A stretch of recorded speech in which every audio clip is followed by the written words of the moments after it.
예, 오늘 하나님 말씀은 말라기 3장 8절 말씀부터 몇 절 제가 보겠습니다. 사람이 하나님의 것을 도둑질 하겠느냐? 그러나 너희는 내 것을 도둑질 하였도다.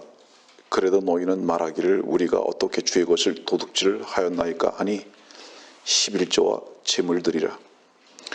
너희가 저주로 저주를 받았으니 이는 너희가 이 온 민족이 나의 것을 도둑질 하였음이라. 만군의 주가 말하노니 너희는 모든 11조를 창고에 들여와 내 집에 식량이 있게 하고 이제 그곳으로 나를 시험하여 내가 하늘의 창문을 열어 너희에게 복을 부어주지 않나 보라. 그것을 받을 만한 충분한 장소가 없으리라. 또 내가 너를 위하여 그 먹어 치우는 자를 꾸짖으리니 그가 너희 땅의 열매를 멸하지 아니할 것이며 너희의 포도나무는 때가 되기 전에 그 열매를 밭에 떨어뜨리지 아니하리라. 만군의 주가 말하노라.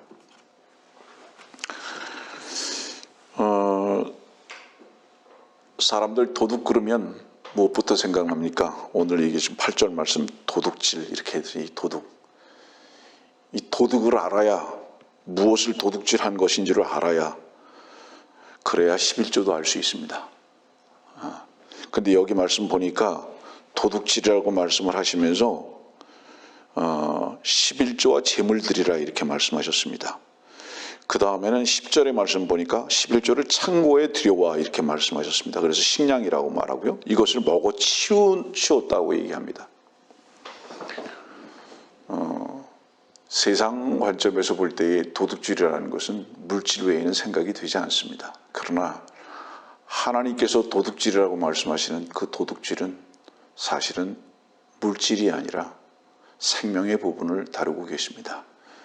그래서 성경에서 말씀하실 때에 강도라든가 도둑을 말씀하실 때에는 사실은 그것은 무엇을 말씀하고 계시냐 하면 보이는 물질에 대해서 말씀을 하시는 것보다는 하나님께서 가장 소중히 여기시는 사람이라나 하나님의 형상대로 지음받은 사람에 대한 도둑질과 그 생명을 해하는 강도들을 말하고 있다는 것을 여러분들 잊어버리면 안 됩니다. 왜 이것부터 말씀을 드리냐 하면 말라기 3장에 있는 이 말씀을 사람들이 얼마나 자의적으로 해석하고 오해를 하느냐 하면 우선 먼저 11조라는 그 개념 자체가 사람들의 머릿속에는 어떻게 들어가 있냐면 돈 이렇게 들어가 있는 거예요. 근데 오늘의 여러분들이 말씀을 통해서 이것이 왜 잘못된 개념인가 하는 것을 점검하는 시간이 되어야 합니다. 그래서 오늘의 말씀의 제목은 최초로 공개되는 11조의 신비입니다. 물론 성경에서 말하는 신비는 7가지가 있습니다. 그 7가지를 언제 여러분들에게 가르쳐드리거나 설교해야 할 시간이 있겠지만 오늘 이 11조는 성경에서 말하는 신비는 아닙니다. 그러나 신비라는 단어를 쓸 수밖에 없었던 이유는 뭐냐면 감춰져 있기 때문입니다. 왜냐하면 이 11조에 있는 대한 부분들은 교회마다 목사마다 신학자마다 전부 다 제대로 가르쳐 준 적도 없고 드러난 적이 없고 혹은 있다고 할지라도 간혹 이 11조를 제대로 가르쳐 준 사람이 있다 할지라도 이 11조의 내용이 무엇인지에 대해서는 가르쳐 줬는지는 모르지만 그 11조가 말하고 있는 그 생명에 대한 부분에 대해서는 사람들이 간과하고 있었기 때문에 오늘 이런 부분까지 또 영적인 해석의 부분까지도 여러분들에게 제시하는 그런 시간이 되어야 할 것입니다. 성경은 이렇게 말씀하고 계시거든요. 우리 한번 봅시다. 마태복음 9장에 있는 말씀을 보면 16절에 이런 말씀이 있어요. 시간 관계상 여러분들에게 시간이 혹시 허락하지 않을 것 같아서 제가 읽어드리겠습니다. 16절 보니까 새 천조각을 낡은 옷에 대고 깁는 사람은 아무도 없나니 이는 기운 헝겊이 그 옷을 당겨 더 흉하게 찢어지기 때문이라. 또 새 포도주를 낡은 가죽 부대에 붓는 사람은 아무도 없나니 그렇게 하면 가죽 부대가 터져서 포도주도 쏟아지고 부대도 망가지게 되나 새 포도주를 새 가죽 부대에 부으면 둘 다 보존되느니라고 하시더라. 여기서는 새 천조각, 새 포도주가 나오거든요. 그거 다 새로운 겁니다. 이거는 예전에 여러분들에게 가르쳐 드린 적이 있지만 새 천조각은 주님의 육신의 몸이 찢겨지는 것을 말합니다. 하나님의 아들이신 그분은 육신의 몸을 입고 오시기 전에는 그분이 몸을 입고 오실 필요가 없었어요. 다시 말하면 새 천조각이라는 것은 다뤄짐을 받은 거잖아요. 천조각으로 다뤄짐을 받았다. 그 몸이 육체가 다뤄진 것이에요. 그러면 이것은 무엇을 의미하죠? 십자가에서 그분이 죽으신 것을 말합니다. 근데 죽으신 것만을 말하지 아니하고 죄를 사하신 것만을 말하지 아니하고 새 포도주를 낡은 가죽 부대에 이렇게 있거든요. 새 포도주라는 것은 뭐냐? 여러분들 새 포도주 그러면 생각나는 구절이 어디 있습니까? 요한복음 2장이죠. 가나의 혼인잔치. 그래서 옛것보다 새 포도주가 더 좋은 거예요. 이 새 포도주는 주 예수 그리스도의 생명의 보혈입니다. 이거는 주의 생명의 보혈로 살아가는 삶에 대해서 말하는 거예요. 많은 사람들은 부활은 말하지만 부활절은 말하지만 부활은 몰라요. 부활을 대체하는 것이 부활절입니다. 여러분들 지금 이 시대에 하고 있는 절기들은 그 절기가 사실적이고 진리이며 그 다음에 우리가 실제로 누려야 할 것들을 대체하는 것이 절기입니다. 이것을 대체품으로 내어놓고 있죠. 새 포도주는, 자, 잠깐 주목하십시오. 새 포도주는 누가 마실 수 있는지 아십니까? 옛날 포도주가 떨어진 사람이 마실 수 있습니다.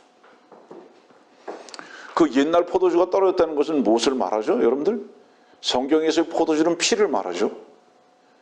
이 옛날 포도주가 떨어졌다는 것은 이 육신의 노력으로 자기의 최선으로 깨끗게 살고 의롭게 살려고 했던 이것이 결단난 겁니다.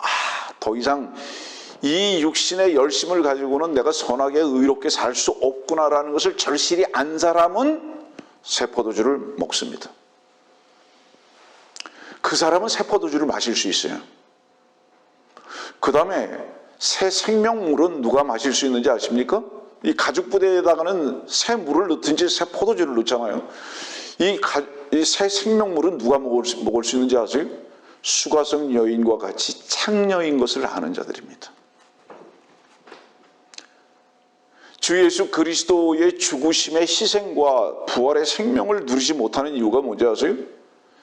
자기의 피의 힘을 가지고도 충분히 의롭게 선하게 살 수 있다는 위선적인 것에 취해 있기 때문에 그렇습니다. 자기 피에 취해 있기 때문에 그래요. 자기 피에 취해 있다는 것은 뭐를 의미하죠? 자기 피가 무엇인가 할 수 있을 것과 같은 그런 만용을 말하는 것입니다. 만용. 그러면 요한복음 4장에 사마리아 수가성 여인은 왜 생수를 주님께서 그에게 말씀하셨죠? 그는 죄인인 것을 알았습니다. 그는 결코 만족할 수 없는 존재라는 것을 알았던 것입니다. 그 자신이. 그런 자들에게만 마실 수 있는 것.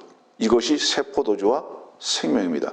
문제는 이 새 것이 왜 우리들 앞에 제시되었는데도 불구하고, 제시되었다는 건 뭘 얘기하죠?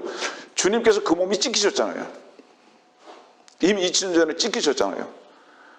그리고 피를 흘리셨잖아요. 우리의 만족이 되기 위해서. 이 우리의 만족이 되기 위해서였던 것은 뭐를 얘기하는지 아십니까? 하나님이 먼저 만족하셨다는 거예요. 주 예수 그리스도의 보혈은 우리를 만족해 하시기 전에 아버지를 만족해 하셨습니다. 아세요? 그 아버지를 만족해 하셨기 때문에 그 만족의 열매가 우리에게 온 것이 선물이고 은혜고 사랑의 보짐입니다. 다시 말하면 주님께서 피 흘리신 것을 직접 우리들에게 공급하신 것이 아니라 그 아버지께 먼저 제물로 드려진 것입니다. 주님께서. 그래서 그 피를 받으시고 아버지께서 만족하신 것을 우리들에게 선물로 주신 것을 말하는 거예요. 이것이 은혜와 선물과 사랑입니다. 이해하시겠습니까? 무슨 얘기? 자, 그래서 여러분들이 만족하고 있는가 이 말이에요. 이 부분을 너무 이제 진부하게 여러분들에게 말씀을 드리면 안 되니까요. 다시 넘어갑니다. 11조는요. 교회마다 아주 강력한 미혹입니다. 우리 성경을 찾아봅시다.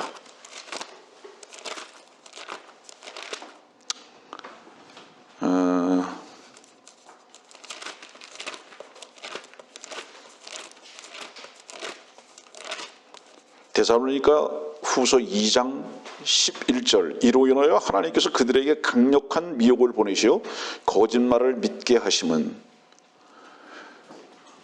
사람들에게 강력한 미혹이 많이 있지만 오늘의 이 말씀 속에서 10의 1조를 제대로 해석하지 못하고 가르치지 못하고 제대로 진리 안에서 받아들이지 못했던 이유가 무엇이냐? 강력한 미혹 때문이었습니다. 여러분들 보세요. 예배당에 출석하고요, 목사가 11조 하면 축복받는다고, 여기에 전부 다 미혹돼 버리는 거예요. 지금보다 더 잘 살 수 있다니까. 그러면서 무슨 말씀을 인용합니까? 여기 10절 말씀, 이 말라기 3장 10절 말씀 인용하죠. 11조를 창고에 들여 내 집에 식량에 있게 하고, 그러면 하늘의 창문들을 열어 너희에게 복을 부어주지 않나 보라. 그것을 받을 만한 충분한 장소가 없으리라. 한번 해봐. 하나님의 약속의 말씀이다. 11조 해라. 그러면 복을 하나님께서 하늘 문을 열고 채울 곳이 없을 만큼 채워줄 거다. 여러분들은 예배당 다니면서 한 번쯤 다 들었을 설교예요.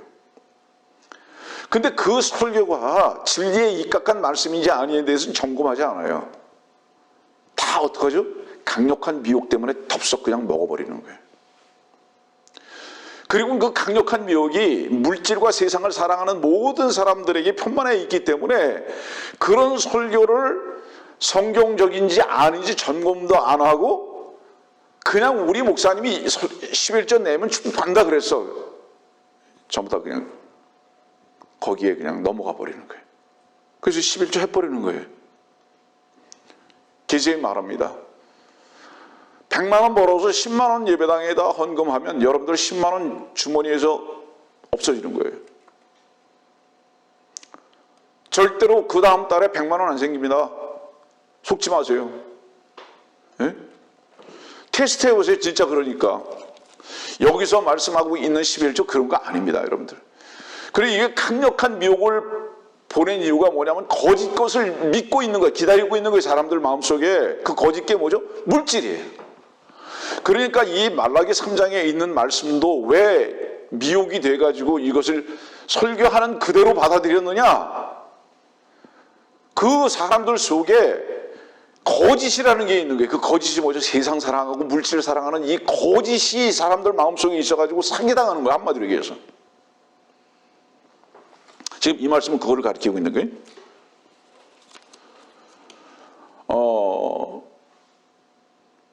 목사들이요, 교리 지식도 몰라요. 다시 말하면 11조가 뭔지도 모른다 이 말이에요. 제가 아는 한 거의 절대 다수의 목사가 이거 모릅니다. 여러분들 주변에 있는 목사한테 이거 한번 설명을 하고 그래보세요. 몰라요. 아니면 아전인수격으로 이거 이해하고 있습니다. 근데 간혹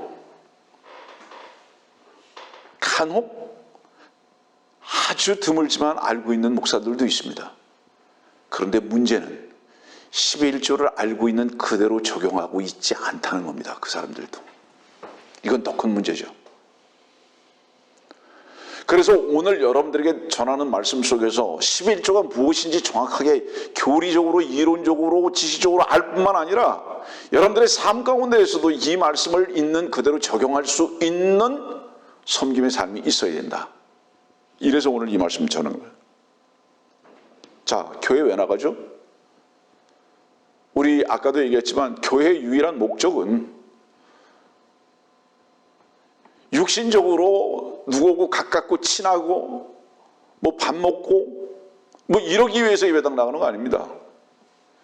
예배당은 보이지 아니하는 하나님의 진리의 말씀으로 하나 그 빵된 자들이 연합된 모임으로서 주님 한 분만을 섬기기 위해서. 이 빵이 뭐죠? 하나님의 말씀입니다. 씨예요.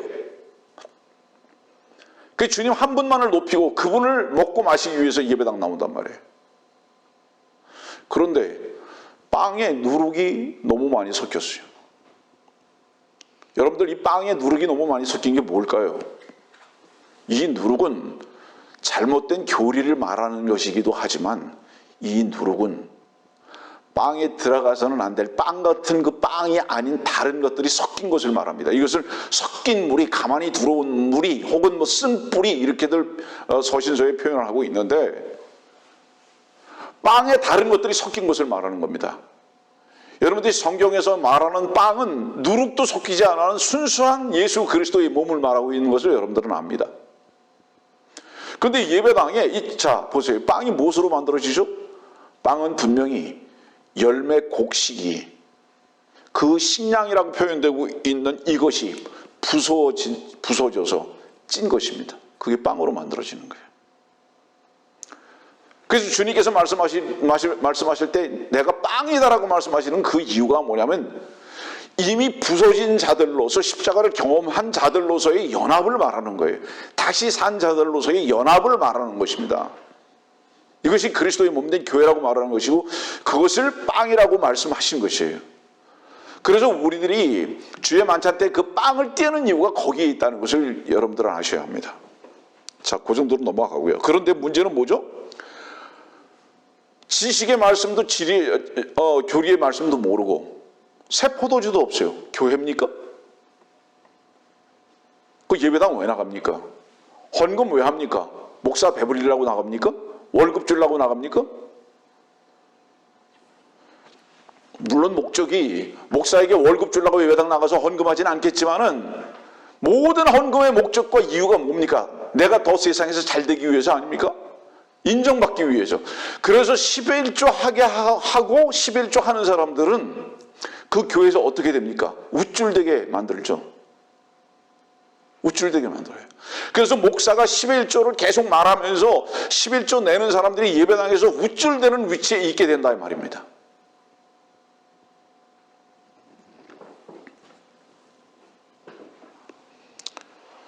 오늘 말씀을 들으시는 분들, 당신의 교회와 목사가 지금 여러분들이 듣고 있는 말씀과 동일한 말씀을 전하지 아니하고 11조의 부분을 다르게 만일에 전하고 가르친다면 그 교회 떠나십시오. 왜냐? 그 목사는 물질을 욕심껏 갖기를 원하는 욕심쟁이가 분명하기 때문입니다. 그리고 그 목사는 그 교회에 나오는 사람들의 생명도 도둑질하는 자인 것이 확실합니다. 그렇기 때문에 그 교회에 다닐 필요가 없어요.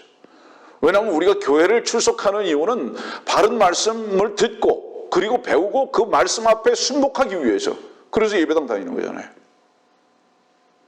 근데 그 목적에서 이미 출발부터 잘못되어 있다면 그 예배당 다닐 필요가 전혀 없는 거죠. 제가 너무 어프로치를 너무 이제 오래 했는지 모르겠습니다. 우리 창세기 14장 한번 봅시다. 창세기 14장.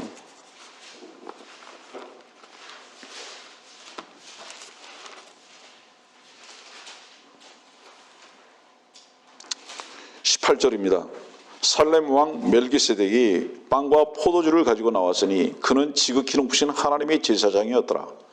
20절입니다. 너희 원수들을 네 손에 넘겨주신 지극히 높으신 하나님을 송축하라 하니 아브라함이 모든 것의 11조를 그에게 드리더라. 이 전쟁입니다. 전쟁하는데 살렘 왕이 등장하고요.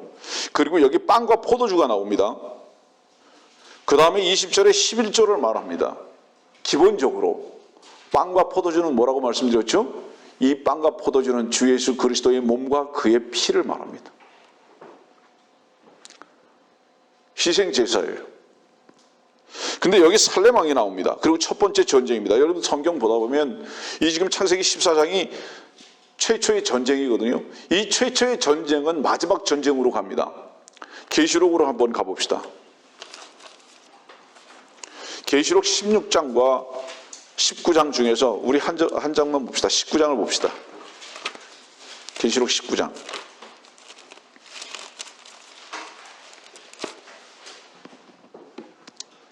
19절입니다. 또 내가 보니 그 짐승과 땅의 왕들이 그들의 군대가 그 말탄 분과 그의 군대에 대적하여 전쟁을 하려고 다 함께 모였더라. 그러나 그 짐승이 잡히고 짐승 앞에서 기적을 행하던 거짓 선지자와 자도 그와 함께 잡혔으니 그는 짐승과 더불어 그 짐승의 표를 받은 자들과 그의 형상에 경배한 자들을 속이던 자라. 이 둘이 유황으로 불타오르는 불못의 산채로 던져지더라. 마지막 전쟁입니다. 창세기 14장의 이 전쟁은 계시록 19장의 마지막 전쟁과 딱 연결되어 있습니다. 일치하는 거예요. 근데 계시록 19장에 보면요, 누가 오죠? 16절 말씀 보세요. 또 그의 옷과 넓적다리에 이름이 기록되어 있는데 만왕의 왕 또 만주의 주라 하였더라. 만왕의 왕 만주의 주가요, 하늘에서부터 군대들을 타고 16절 말씀 보니까 흰말을 타고 내려오셔서 15절 말씀을 보니까 포도즙 틀을 밟으실 것이다. 진노의 포도즙 틀을 밟으실 거라고 이렇게 말씀하세요. 여러분들 창세기 14장과 계시록 19장의 공통적인 관점을 보실 수 있을 거예요. 지금 포도즙도 나오죠. 그 다음에 왕이 나옵니다. 전쟁이 나옵니다. 이 왕은 어떤 왕입니까? 지금 이 왕이 하늘에서 내려오잖아요. 만왕의 왕 또 만주의 주. 이 왕은 어디의 왕으로 오신 겁니까? 다시 이제 창세기 13장으로 가보세요. 14장으로. 이 왕은 창세기 14장 18절에 살렘 왕이에요. 살렘이라는 것은 어디입니까? 살렘은 예루살렘입니다. 평화죠, 살렘. 예루살렘의 왕으로 오시는 거예요. 이 만왕의 왕 만주의 주가. 그래서 만왕의 왕 만주의 주가 왔을 때 빵과 포도주를 그분께 드려지는, 자, 눈치챘을 거예요. 11조가 이겁니다. 이거예요. 그 주님께, 그 하나님께, 그 왕께 드려지는 겁니다. 자, 그러면 앞으로 이제 여러분들에게 이 설교를 하면서 숙제들이 계속 풀어나가야 하는데요. 또 다른 것을 한번 봅시다. 28장, 창세기 28장.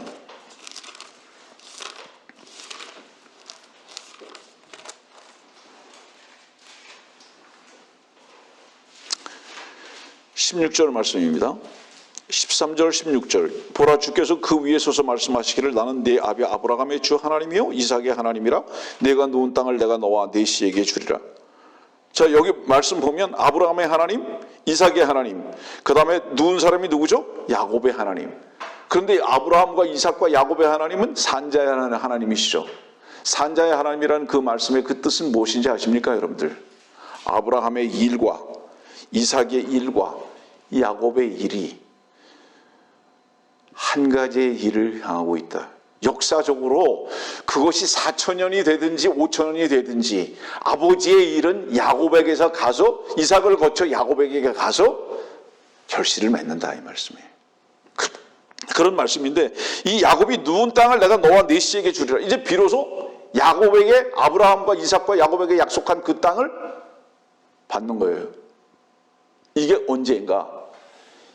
이것이 창세기 지금 28장에 약속한 이 약속이 주님께서 만왕의 왕 만주의 주로 오셨을 때 실제로 이루어지는 것입니다. 그래서 16절 말씀 보면 야곱이 잠에서 깨어 말하기를 진정으로 주께서 이곳에 계시는데 내가 알지 못하였도다 하며. 야곱 뭐죠? 탈취자죠. 사기꾼이죠. 이 야곱은 계속 잡니다. 탈취자, 사기꾼은 계속 자는 사람이에요. 이게 무슨 얘기예요? 왜 자는지 아세요? 세상을 즐기는 거예요. 자기 육신의 힘을 가지고 살아가는 자를 말하는 거죠, 이 야곱은. 그런데 데살로니가로 우리 가봅시다. 이 말씀을 뭐라고 말씀하고 계시는지.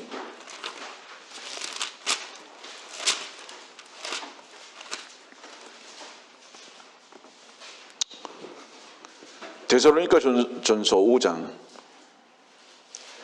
그러나 형제들아, 그때와 시기에 관해서는 너희에게 쓸 필요가 없으니 이 때와 그때와 시기가 어느 때와 시기를 말하는 건지 아냐?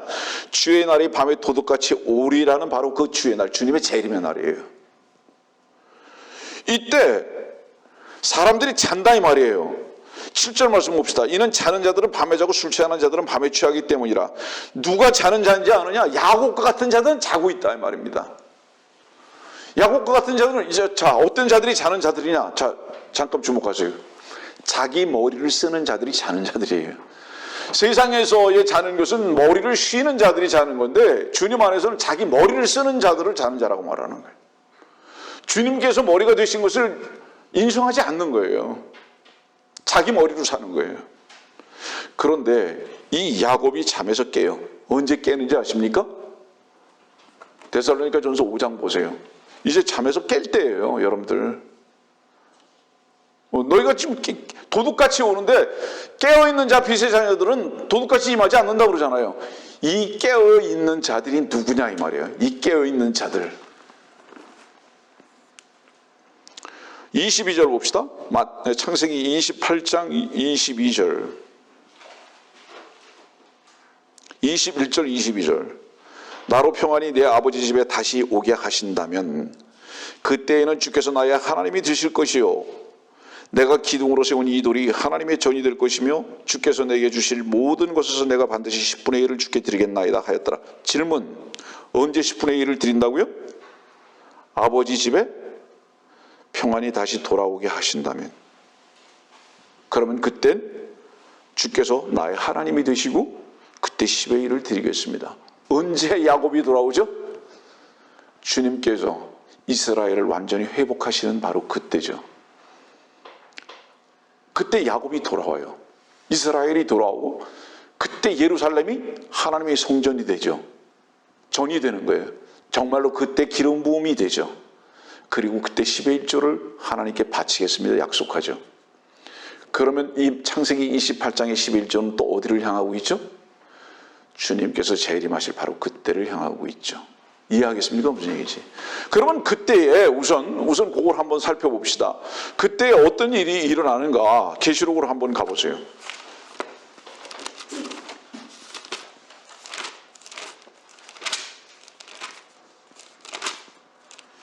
계시록 7장 4절입니다.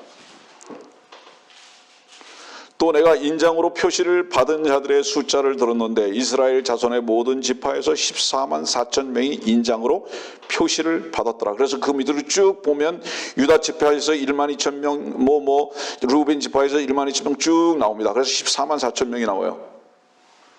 자, 신천지 아니에요. 여호와의 증인 아니에요. 안식교 아니에요. 그 도둑놈들이 지금 이렇게 말하는 거예요. 예? 지금 여러분들 혹시 사람들이 설교를 들으면서 이러거든요. 이 목사가 왜 이렇게 자꾸 욕하나 그러거든요. 성경에서 도둑놈이라고 기록해놨기 때문에 그거 인용해서 말하는 거예요. 성경에서 강도라고 말하기 때문에 그거 인용해서 말하는 거예요. 성경에서 사기꾼이라고 말하기 때문에 그거 인용해서 말하는 거예요. 내가 만들어내는 욕이 아니에요. 성경에서 그런 놈들을 도둑놈이라고 하고 있다 이 말이에요. 강도라고 말하고 있고. 그래서 여기 14만 4천이 있어요. 다시 넘어가 봅시다. 계시록 14장 1절 또 내가 쳐다보니 보라 어린 양이 시온 산 위에 있고 그와 함께 14만 4천 명이 있는데 그들의 이마에는 그의 아버지의 이름이 쓰여있더라. 14만 4천 또 나옵나요? 그들이 보좌 앞에 네 짐승과 장로들 앞에서 3절이에요. 새 노래 같은 것을 불렀는데 땅에서 구속을 받은 14만 4천 명 외에는 그 노래를 배울 사람이 없더라. 4절 끝으로 내려갑니다. 하나님과 어린 양께 첫 열매들이 되어 사람들 가운데서 구속을 받았느니라. 바로 이들이 유대인의 14만 4천으로서 동정들이고 나중에 하나님께 드려진 그 창고에 드려진 열매들이다. 식량들이고 곡식들이다 이 말입니다. 그러면 이 식량과 이 곡식들을 설명해야 할 필요가 있기 때문에 그 부분에 대해서는 이제 잠시 후로 미루고요. 자, 우린 지금 말라기 3장을 통해서 뭐를 봤죠? 창세기 13장을 봤고 창세기 28장을 봤죠. 또 다른 것을 한번 점검해 봅시다. 시편 1편을 봅시다.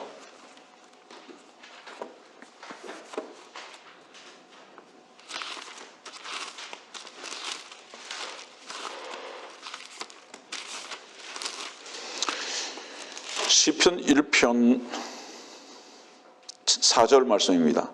악인들은 그렇지 아니하니 바람에 날리는 쭉정이와 같도다. 쭉정이는 어디 가야 되죠? 식량창고에 들어가나요? 쭉정이는 식량창고에 들어가지 않고 불 속에 들어갑니다. 그러면 쭉정이를 식량이라고 말하나요? 곡식이라고 말하나요? 열매라고 말하나요? 아니죠. 이거는 불에 들어가야 할 것입니다. 자, 이 쭉정이가 불에 들어가는 이 말씀에 대해서 어디에서 기록하고 계신지 마태복음 3장을 한번 봅시다.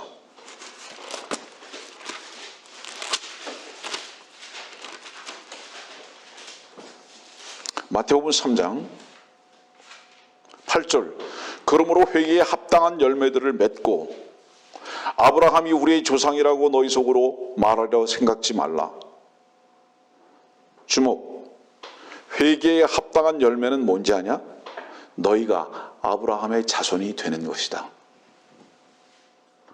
이 열매는 사과 열매도 아니고 이 열매는 배 열매도 아니고 이 열매를 말씀하시는 이 열매는 아직 회개하지 아니한 독사의 자식들아, 너희가 회개에 합당한 열매가 된다면 아브라함의 자손이다. 열매는 뭐를 다루고 있는 겁니까? 결국은 열매, 곡식, 식량은 주님께 돌이킨 생명들을 가리키고 있습니다. 그리고 말씀하시기를 12절입니다.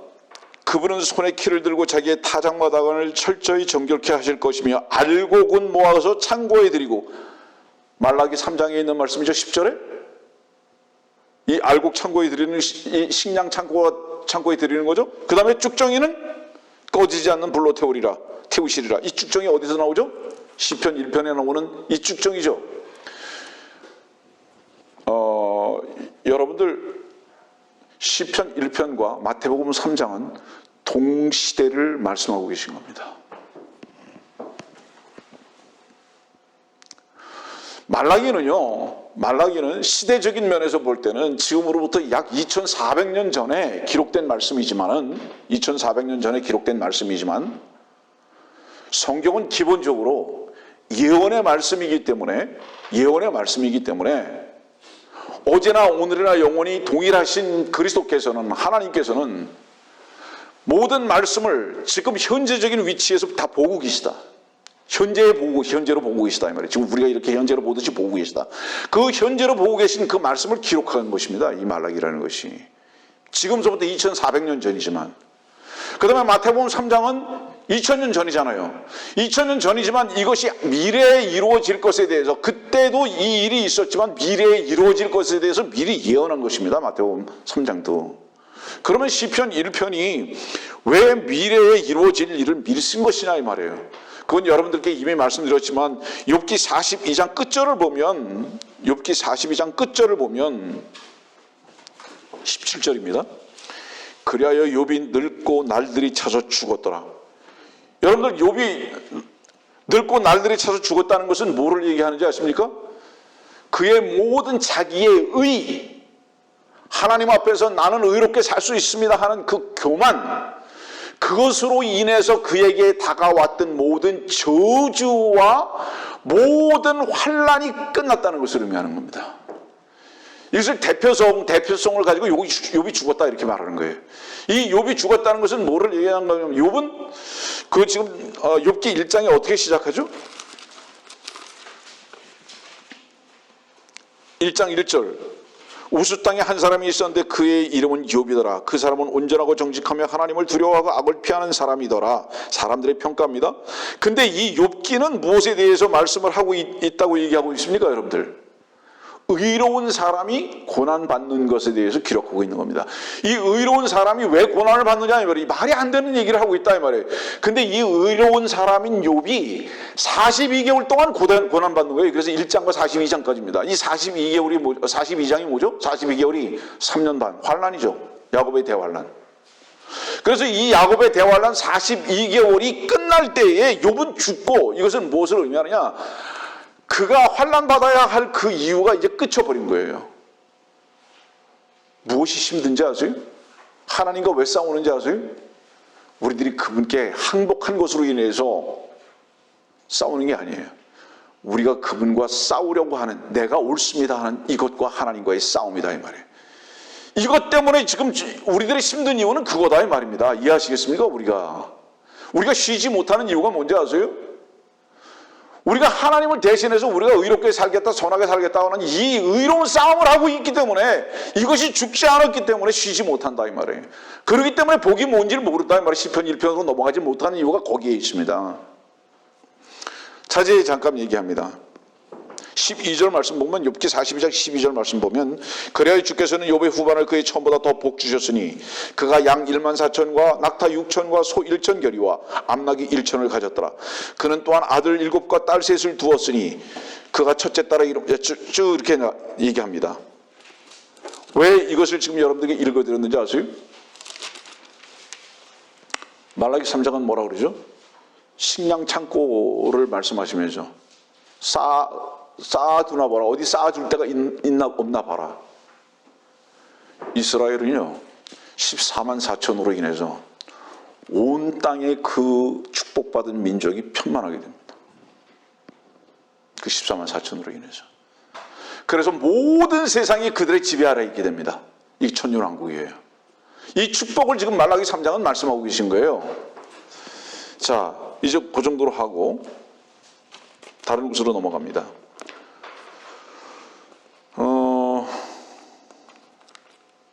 잠깐 창세기 50장 볼까요? 26절. 그리하여 요셉이 일백사가 되어 죽으니 그들이 그에게 향재료를 넣고 그를 이집트에서 관에 넣었더라. 그리스도인들에게 큰 축복이 두 가지 있어요. 하나는 뭔지 아세요? 주님께서 우리를 대신해 죽으신 겁니다. 그리고 못 박히신 겁니다. 이게 바로 창세기 50장 26절. 요셉 왕으로 온 예수께서 죽으시는 거예요. 그리고 못이 박히는 겁니다. 이집트의 관에 넣었더라. 꽝꽝꽝. 그것을 기점으로 해서 우리는 어떡하죠? 출애굽이 시작됩니다. 세상에서 자유롭게 되죠. 나오죠. 이게 첫 번째 복이죠. 두 번째는 뭐죠? 우리의 의가 끝난 겁니다. 우리의 의가 끝나는 그 순간 우리는 무엇을 맛보는지 아세요? 복 있는 사람이 무엇인지를 경험하게 됩니다. 시편 1편이죠. 우리들에게 가장 복된 것은 무엇이냐? 주님을 만나기 전에 죽음을 경험하는 거다. 한 번 십자가에서 내가 죽었다는 것을 경험하는 것이다. 그리스도와 함께. 이것이 우리의 유일한 복이다. 그러면 둘째 사망은 우리들에게는 없다. 성경의 약속이죠. 자, 이사야서 6장으로 갑시다.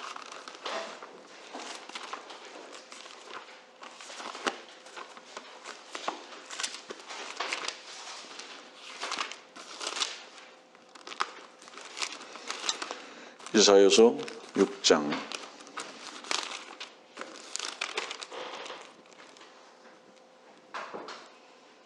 13절입니다.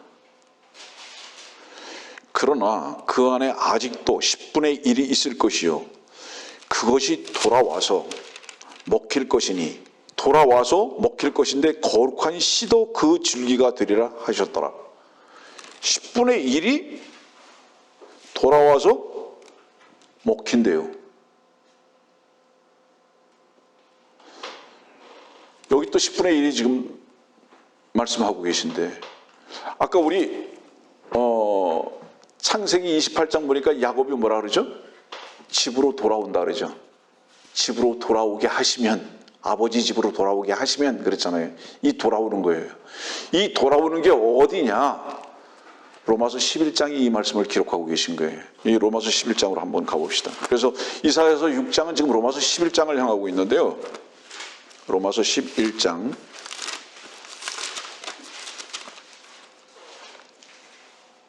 26절. 그리하여 온 이스라엘이 구원을 받으리라.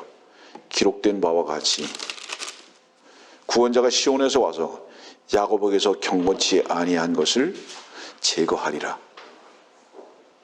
이때 이스라엘은 어떻죠? 돌아옵니다. 회복되는 거죠. 아버지가 되고 성전이 되고 그 기름 부은 것이 그에게 실제적으로 기름 부어지게 되고, 그래서 참 아버지가 아버지로서 경배하게 되는 그 일이 있게 됩니다.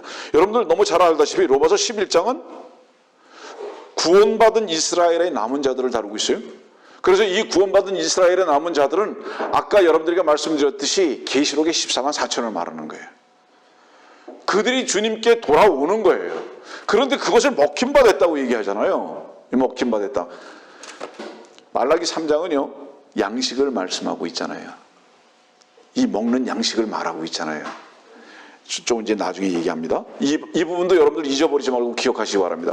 혹시 밖에서 말씀을 들으시는 분들 반드시 성경을 짚어가면서 여러분들이 이 말씀을 들으시면 크게 유익될 것이라고 생각합니다. 이사야서 다시 이제 8장에 가보면 18절 말씀에 무슨 말씀이 있냐면, 보라, 나와 주께서 내게 주신 자녀들이 시온산에 거하시는 만군의 주로부터 이스라엘의 표적들과 이적들이 되느니라. 이 표적들이 뭔지 아세요? 이 표적은 주님을 나타내는 것인데요. 모든 표적은 주님을 나타내는 것입니다, 여러분들. 그러면 11조가 왜 표적인지 아세요?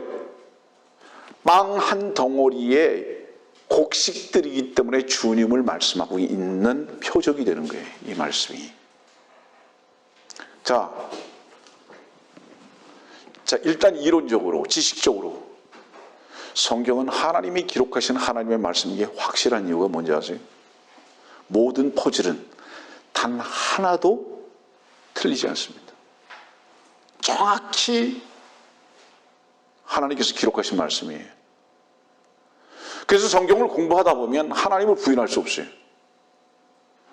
그리고 성경을 공부하다 보면 지금 우리의 위치도 알고 지금 현재 세태가 어떤 세태인지도 정확하게 알 수 있어요. 부인할 수 없어요, 여러분들. 다른 것을 봅시다.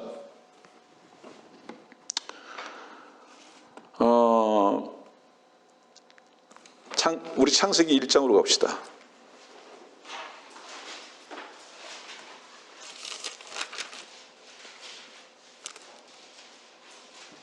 창세기 1장 보면 11절, 하나님께서 말씀하시기를 땅은 땅 위에 풀과 씨를 맺는 채소와 그 종류대로 열매 맺는 씨를 가진 과실수를 내라 하시니 그대로 되니라. 땅이 풀과 그 종류대로 씨를 맺는 채소와 그 종류대로 씨를 맺는 씨를 가진 나무를 내더라. 하나님께서 보시니 그것이 좋아하더라. 씨, 열매, 이 말씀 나와요. 지금 열매, 씨 계속 나옵니다. 그 다음에 창세기 2장으로 갑시다. 16절입니다. 2장 16절, 주 하나님께서 그 사람에게 명령하여 말씀하시기를 동산의 모든 나무에서 나는 것을 네가 마음대로 먹을 수 있으나 선과 악의 지식의 나무에서 나는 것을 먹지 말라. 네가 거기서 나는 것을 먹는 날에는 반드시 죽으리라 하시니라. 다른 거 다 마음대로 먹을 수 있는데 free. 근데 한 가지 열매만 먹지 말라. 선과 악의 나무의 열매, 지식의 나무에서 나는 것, 이거 먹지 말라. 여러분들 뭐든지 다 먹을 수 있어요. 레위기 11장을 보면 먹지 말아야 할 것들을 계속 제안하고 계십니다. 근데 신약 성경에 오면 먹지 말아야 할 것을 우리 사도행전 봅시다.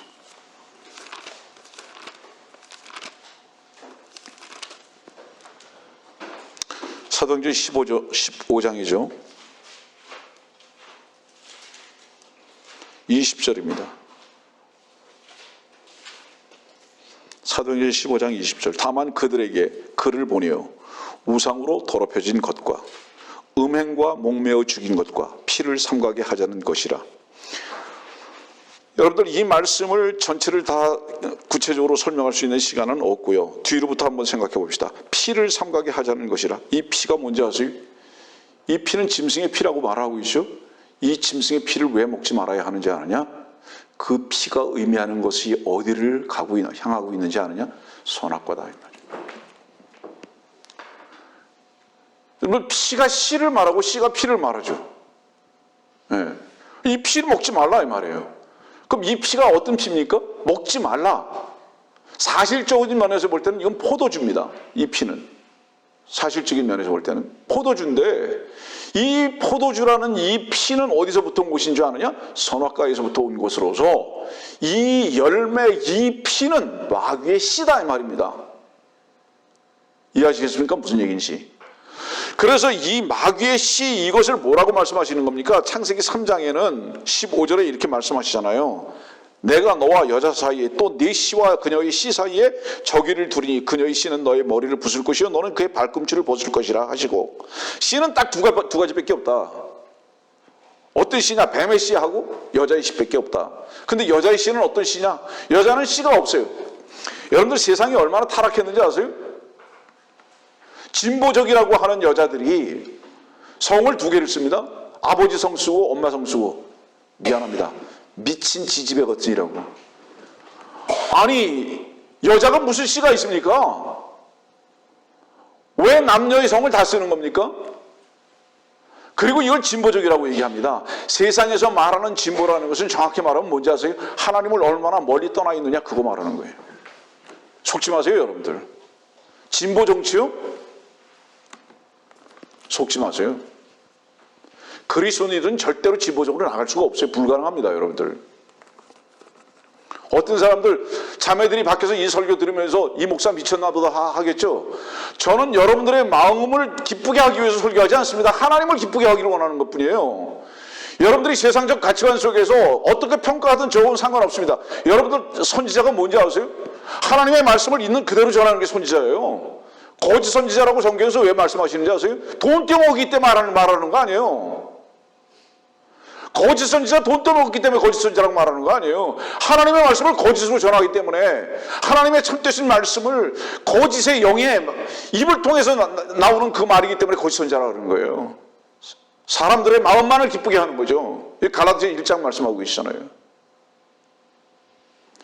전부 다 목사라는 자들이 사람들을 기쁘게 하는 데에만 전전긍긍하다 보니까 거짓 선지자가 다 돼버리고 만 것입니다. 여인들이요, 뭐라고 당신들이 평가를 하든지 간에 성 하나밖에 없어요. 남자의 성밖에. 이것은 여자들의 모든 출발점이 남자라는 것을 의미하는 것이고, 그렇기 때문에 여자들이 남자에게 순복해야 한다고 성경은 말씀하고 계시는 거예요. 세상이 어떻게 가든지 간에 우리는 주의 말씀을 전하고 주의 말씀에 아멘하며 순복하는 자들의 모임인 것입니다. 여러분들. 씨는 두 개밖에 없어요. 뱀의 씨와 여자의 씨. 그런데 선악을 알게 하는 나무의 실과 이것만 먹지 말라요. 다른 건 다 먹어야 되는데요. 레위기 11장 말씀드렸죠. 레위기 11장은 왜 먹지 말아야 할 것과 먹어야 될 것에 대해서 구분해 놨는지 아십니까? 그때는 율법 아래에 있는 거예요. 율법 아래에 있을 때는요, 죄는 그냥 죄예요. 연약함은 그냥 연약함이에요. 근데 그리스도 안에 들어가 보니까요, 죄가 은혜가 됐고요, 그 악으로 인해서 사랑의 하나님의 풍성함을 누리게 됐고요. 우리 막 살자? 그런 말 하는 거 아니에요. 제가 한번 이런 설교하고 싶은 마음이 충동이 생겨요. 공개 모집, 막 살고자 하는 사람들 공개 모집. 근데 이런 내용으로 설교하고 싶은 적이 있어요. 막 살라고 살기를 목표로 하는 사람들 공개 모집. 한 놈도 안 올 거예요. 70, 80억 중에서 막 살자고 하는 공개 모집하면 한 놈도 안 올 거예요. 그 이유는 뭔지 아십니까, 여러분들? 막 사는 것은 죄다는 것을 알기 때문이에요. 근데 막 사는 게 뭔지 아세요, 여러분들? 지 마음대로 사는 걸 막 사는 거라고 얘기하는 거예요.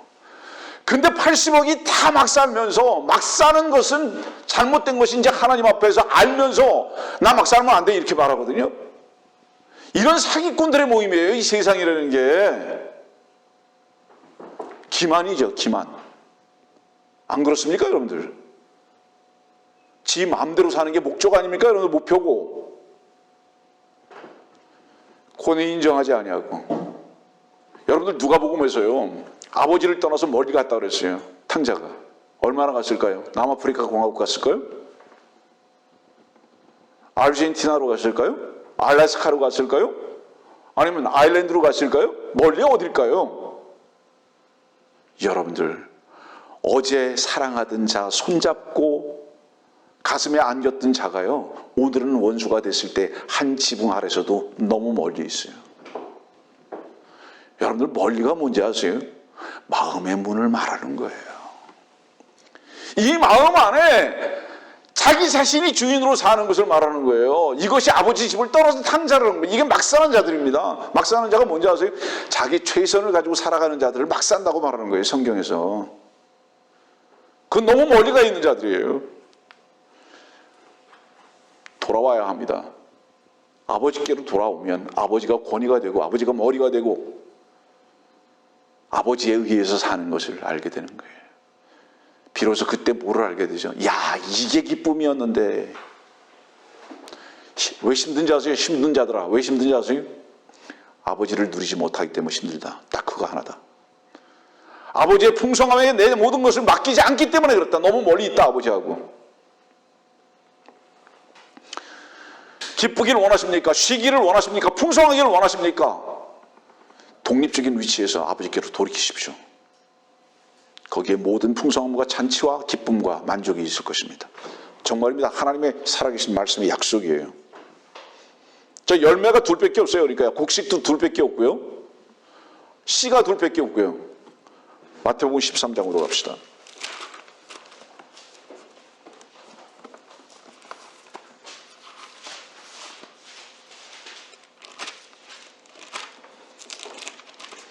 마태복음 13장 39절. 독보리를 뿌린 그 원수는 마귀며 추수는 세상의 끝이요 추수꾼들은 천사들이니라.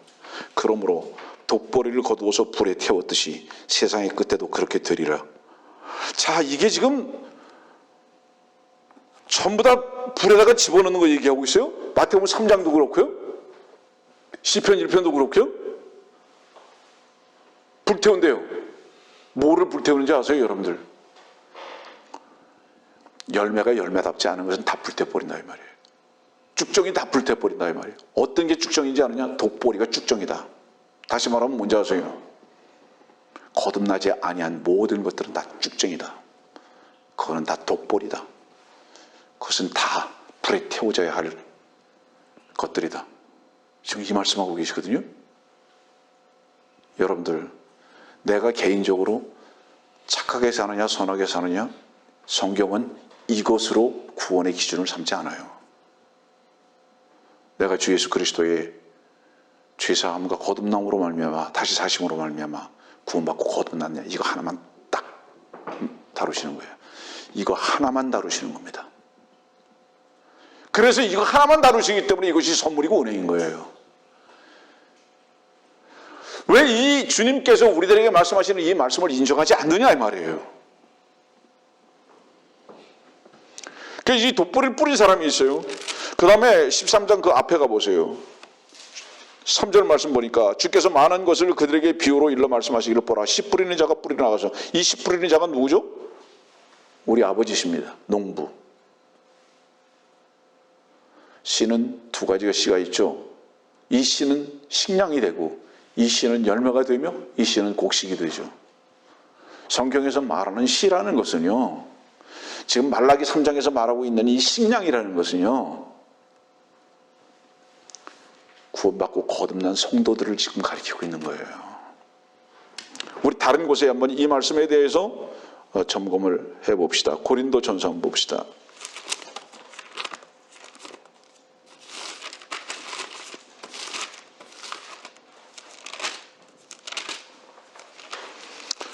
고린도전서 15장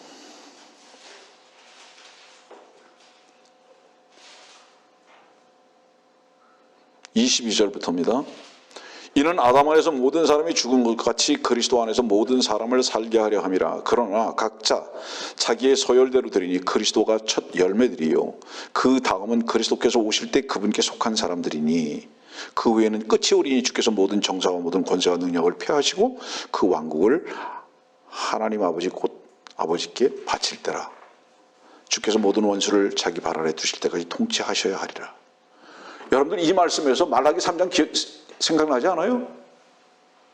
이 열매들, 주께서 오실 바로 오실 그때 이 식량 창고에 들어갈 수 있는 자들, 이 열매, 식량, 곡식, 씨는 전부 다 사람들을 가리키는 거예요.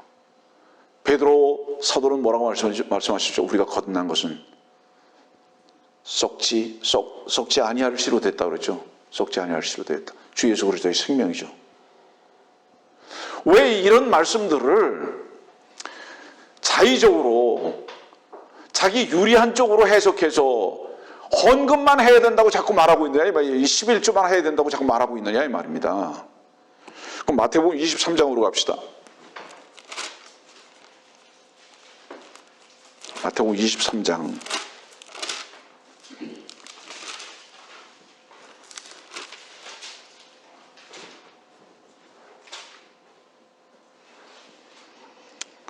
(19절입니다) 18절 19절. 또 누구든지 제단으로 맹세하면 아무것도 아니라 그 위에 있는 제물로 맹세하면 죄가 있느니라고 하니 너희 어리석고 눈먼 자들아, 어느 것이 더 크냐, 제물이냐 제물을 거룩하게 하는 제단이냐. 이 말씀은 그냥 한 가지 얘기예요. 너희들은 성전도 중요하지 않고 제단도 중요하지 않다. 너희들이 중요한 것은 그저 먹는 거, 제물이다, 돈이다. 지금 이 얘기예요. 돈만 중요하게 여긴다 이 말이야. 너는 성전도 제단도 하나도 중요하지 않아.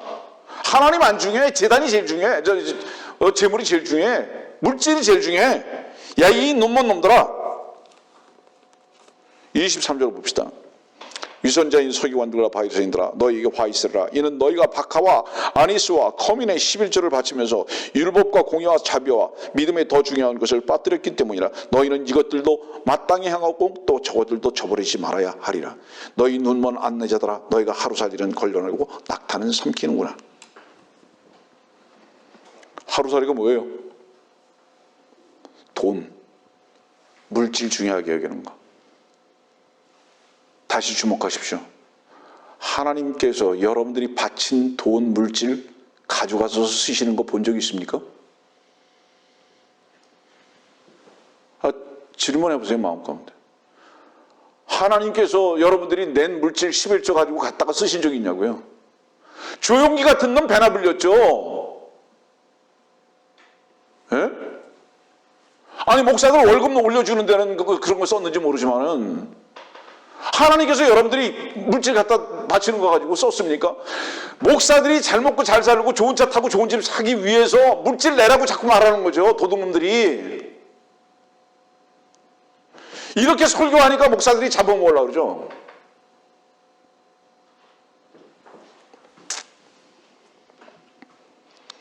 자, 11조는 바치면서 이렇게 얘기하세요. 그리고 이것은 너희는 이것들도 마땅히 하고 또 저것들도 저버리지 말아야 하리라.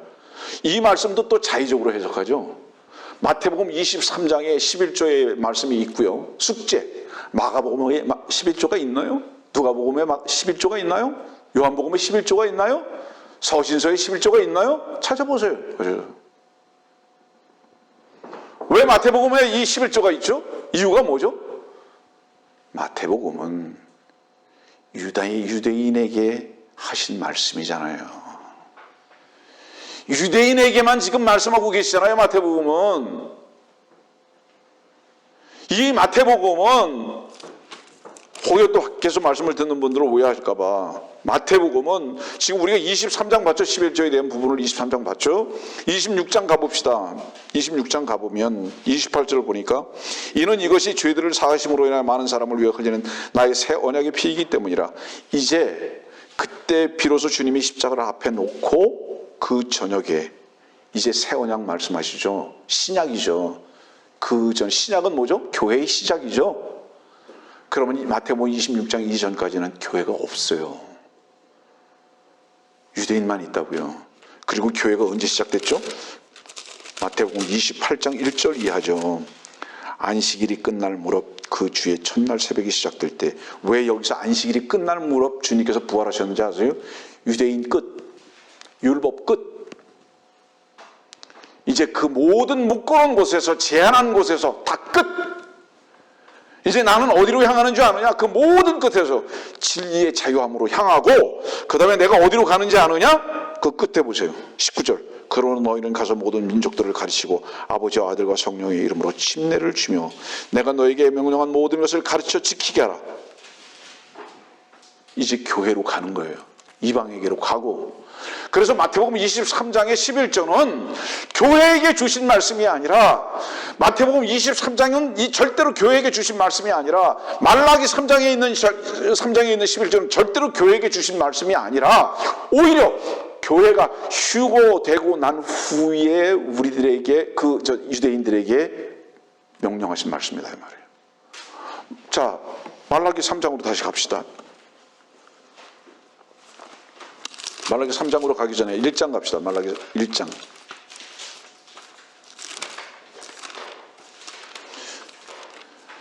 이렇게 피 터지게 가르쳐도요, 어떤 사람들은 그냥 듣고 그냥 버리든지, 아니면 그건 네 주장일 뿐이구나 라고 생각하고 할 것이고요. 하나님의 말씀에 대해서 심각하지 않아요. 점검해보지도 않아요. 심각하지 않고 점검해보지도 않는데 어떻게 믿겠습니까? 이 말씀을. 말라기 3장 1절은 말라기를 통하여 이스라엘에 주신 주의 말씀의 엄중함이라. 이스라엘에게 주신 주의 말씀의 엄중함이에요. 그리고 이 말라기는 어느 때를 지금 지향하고 있는지 아느냐? 4장 보세요. 1절, 보라 이는 화덕같이 탈 그날이 오기 때문이니. 이 그날이 언제입니까? 주님의 재림의 날이잖아요. 그래서 이 그리스도 주님의 재림은 2절에 이렇게 말씀하셨잖아요. 그러나 내 이름을 두려워하는 너에게는 의의 태양이 그의 날개에 치유를 가지고 솟아오르니. 이 말씀이 언제죠? 계시록 19장이잖아요. 말라기 3장의 11조는 교회가 휴거가 되고 난 다음에 대환란이 끝쳐질 무렵 주님께 바쳐져야 할 자들을 말하고 있는 거예요. 여러분들. 그래서 마태복음 23장도 이 말씀이 어디에 기록되고 계신지 아세요? 마태복음 23장은 24장 앞이죠. 바로 동시대를 말씀하고 계시거든요. 마태복음 23장은 어떤 시대를 말하는지 보십시다. 3절, 24장 3절. 주께서 올리브산 위에 앉으셨을 때 제자들이 조용히 나와서 말씀드리기를 언제 이런 일이 있겠으며, 이런 일이 뭐죠? 성전 다 허물어지고 주님께서 재림에 주러 오실 바로 이때, 이때. 예? 29절의 말씀을 보니까 그 날들의 환란 후에 즉시 해가 어두워지고 달이 그 빛을 내지 아니하며 별들이 하늘에서 떨어지고 또 하늘들의 권능들이 흔들릴 바로 그때 인자의 표적이 나타나는 바로 그때. 30절. 인자의 표적이라는 뭐죠? 주님께서 육신의 몸으로 오실 바로 그때. 그때 어느 때인지 아느냐? 15절 말씀. 너희가 선지자 다니엘을 통하여 말씀하신 멸망에 거주한 것이 거룩한 곳에 선 것을 보리니 읽는 자는 깨달아라. 그때 유대에 있는 자들은 산으로 도망하라. 여기 그때가 언제입니까? 적그리스도 교황이 예루살렘에서 자기가 하나님이라고 할 바로 그때, 대환란 때. 지금 이때를 지금 앞두고 23장은, 마태복음 23장은 11절을 말씀하고 계시다 이 말이에요. 그래서 우선 중간 결론을 내리기 전에 말라기 3장의 11절은 창세기 13장, 28장, 이사야서 4장, 이사야서 6장, 시편 1편, 마태복음 23장, 계시록 19장, 저보다 어디를 향하고 있느냐? 대환란 때 바로 그때를 향하고 있고, 대상은 누구냐? 유일하게 유대인들이다. 이것을 사람들이 자의적으로 해석하고 오해했다 이 말입니다. 그래서 물질에 욕심이 있는 자들이 이런 것들을 이 교회 시대에 접목시키려고 하는 시도들을 하고 있다. 자, 말씀을 이제 정리하겠습니다. 어떤 사람들은요, 네가 말씀을 전할 자격이나 있는 놈이냐라고 말하는 분들이 혹여 계십니다. 왜 없죠? 제가 말씀을 전해야 할 자격이 없는 이유가 뭐죠? 옷이 찢어졌기 때문입니까? 양털이 다 깎였기 때문입니까? 그놈의 양털은 어차피 없었던 털 아닙니까? 내가 입고 있었던 그 옷은 어차피 걸레를 해서 입었던 옷 아닙니까? 여러분들? 내가 입었던 그 옷은 어차피 무화과나무의 잎사귀 옷 아니었습니까? 여러분들? 나를 판단하는 당신의 입은 옷은 어떤 옷입니까? 제가 이렇게 반문하는 거예요. 당신이 입은 옷이 주 예수 그리스도의 희생의 옷, 의의 옷입니까? 그러면 당신도 내가 입은 옷을 볼 것입니다. 당신이 입은 옷이 위선의 옷이고 걸레의 옷이고 당신이 입은 옷이 깎여져야 할 옷을 입었기 때문에 나라는 놈이 설교할 수 있느냐고 혹시 말한다면 당신은 위선자입니다. 주의 말씀을 전할 수 있는 자격은요, 주께서 그 마음과 입술에 말씀 주신 것 하나면 족한 겁니다. 어떤 옷을 입었냐고요? 아니 넥타이를 안 매면 어떻습니까? 벌거벗어 쓰면 어떻습니까? 어차피 걸레인데.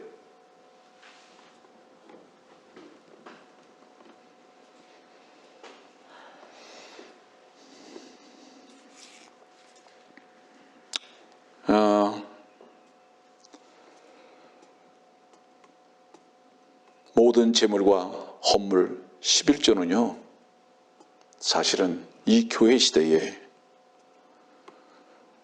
주님께 우리 자신을 부인하는 거예요. 세상과 우리 자신을. 주님께 왜 물질을 드릴 수 있어야 하는지 아십니까? 축복받으려고요? 욕심꾸러기로 손을 펼치지 마세요. 하나님과 거래하려고 그러지 마세요. 아까도 말씀드렸듯이 주님께 물질을 내놓는다면, 교회에 물질을 드린다면 여러분들은 우유 한 잔, 빵 하나를 덜 먹을 수 있어요. 그런 거 축복받으려고 생각하지 마세요. 우리가 주님께 물질을 드린다면 무엇인지 아세요? 사랑에 또한 드려짐에 대한 감사와 특권 때문에 드리는 거예요. 자, 내가 누구에게 드려진 바 됐다. 그것이 계산이 되지 아니하고 우리의 환희와 감격과 감사와 놀라운 기쁨이 되는 유일한 한 가지 조건은 뭔지 아세요? 그가 나를 사랑하기를 원하는 것이 아니라 나는 당신에게 나의 모든 소유가 드려지는 것 하나가 나의 유일한 기쁨이고 환희고 감격이고 만족입니다. 내가 당신께 드려진 것으로 인해서 당신이 나 같은 자를 받으셨습니까? 내가 무적액자인 내가 당신께 바쳐진 것을 당신이 그것을 거부하지 아니하시고 받으셨습니까? 이 감격이 너무나 커서 그래서 드려지는 거예요. 여러분들, 거래와 사랑의 관계가 다른 게 뭔지 아세요? 지금 이 시대에 사랑 없죠? 전부 다 거래죠. 결혼을 해서 내가 남자에게 한 여자로서 드려질 때에, 그 여자를 내가 나의 여자로 받아들일 때에, 그때의 조건 없이 그 사랑으로 인한 것이라면 그 자체가 얼마나 환희가 되고 얼마나 감격이 되고 얼마나 기쁨이 되고 만족이 되는 것인지, 여러분들 주님께 드려진 것으로 인해서 그 자체로 인해서 주께서 받으셨다면 그것이 어떤 만족이 있고 어떤 감사가 있고 어떤 찬송이 있겠습니까? 여러분들 생각해 보세요. 제가 샌프란시스코에 있을 때 주님께 드려지는 물질에 대해서 어떤 사람은 작은 플라스틱 요구르트 병들을 모으고 그것을 주일마다 정리해서 갖다 팔아서 주님께 드리는 손길들, 어떤 자매는 깡통을 주워가지고 1불이 됐든 5불이 됐든 내 손에 주어지든 자매들, 낮에 일하고 밤새도록 또 일하면서 그 벌어들였던 그 물질의 아까운 것을 모르고 주의 사역을 위해서 바쳐졌던 아름다운 자매의 손길들, 그들이 지금 어디에 있든지 간에 그들이 주님께 기쁘고 감사함으로 드려졌기 때문에 그들의 드려짐은 하나님께서 기억하고 계시리라고 믿는 겁니다. 여러분들이요, 우리가 주님께 드릴 때에 주님, 나는 이런 것을 드립니다 하는 그런 자세라면 여러분들의 손을 빼지 마십시오. 그런 물질은 눈먼 것이고 그것은 주께서 받으실 만한 것이 아니기 때문입니다. 여러분들 구약 성경에 양을 바치고 곡식을 바치고 이런 모든 것은 무엇을 의미하죠? 나는 이 양과 이 곡식과 함께 나는 죽은 자입니다라는 것에 대한 고백 아니었습니까, 여러분들? 마땅히 난 죽어야 할 자입니다라는 그 고백이 아니었냐고요. 주님께 물질을 드립니까? 그것은 축복을 받기 위한 조건이 아니라 저는 이 물질을 드림으로써 내가 세상과 내 자신을 부인하고 죽어야 할 존재인 것을 주님 앞에 고백하면서 주님 한 분이 이것으로 인해서 나의 복이 되고 넘치는 감격과 기쁨이 되는 것인 것을 알기 때문입니다라는 것에 대한 고백입니다, 여러분들. 바로 그 감사와 찬송과 그 고백을 바탕으로 해서 교회가 찬송하고 감사하고 나누는 것입니다, 여러분들.